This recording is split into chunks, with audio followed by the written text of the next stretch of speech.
We know that the light of Christ, or consciousness, is omnipresent in the universe. It is the animating force of all beings.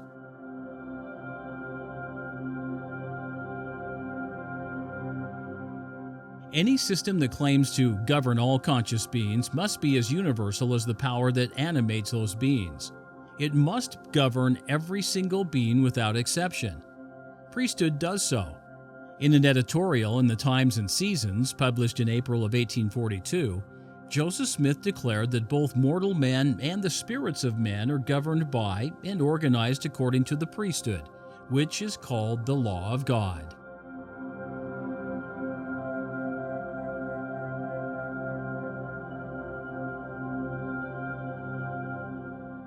The law of God, priesthood, is given to all beings in the universe, including the earth, the heavens, and the planets.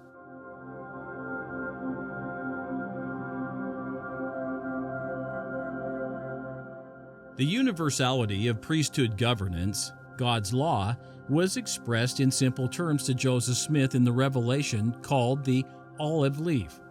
All kingdoms have law given to them by God, and there is no space in the universe without a kingdom. There is no exception to priesthood governance in the universe.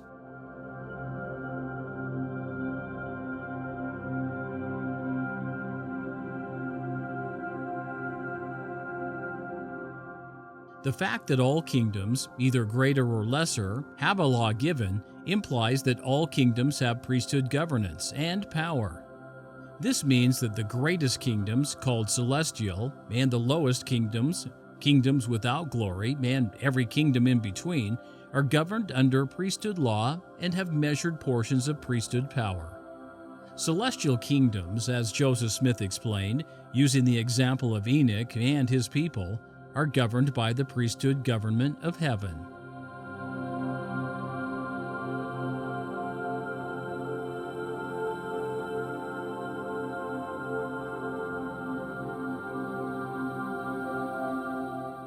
This is the whole point of the plan of salvation, where men learn to live under a godly priesthood law, becoming kings and priests, as did our Heavenly Father and all the gods before him. All gods live under perfect priesthood government. On the other end of the ladder, evil spirits, including those embodied, live in a kingdom of darkness. Still, they live under priesthood law according to what they would receive.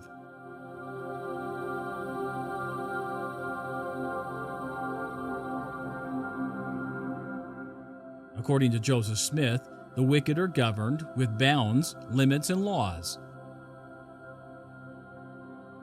The wicked have, as it were, inalienable rights which cannot be restricted, restrained, or interfered with by those beings above them.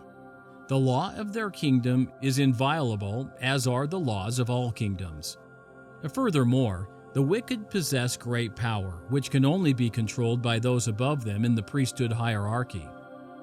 Satan can transform himself into an angel of light, which necessitates the gift of discerning spirits. The devil can speak in tongues, hence the need for the gift of interpretation of tongues. According to Joseph Smith, the power of Satan is such that he took Jesus to the pinnacle of the temple and then kept him in the wilderness for 40 days.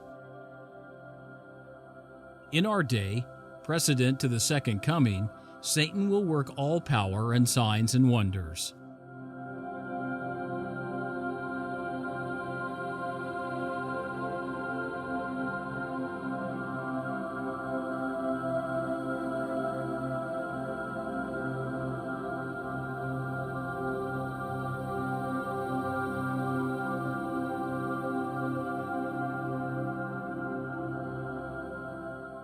The priesthood, like the light of Christ, is universal and include all living and conscious beings throughout the eternities and infinite space.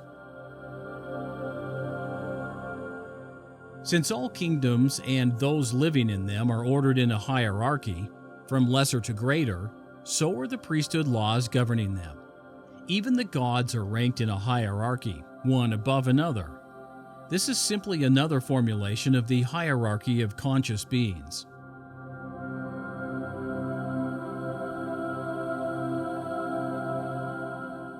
A straight line of correspondence can be drawn from the hierarchy of intelligence to the hierarchy of priesthood authority and power. The two are aspects of each other.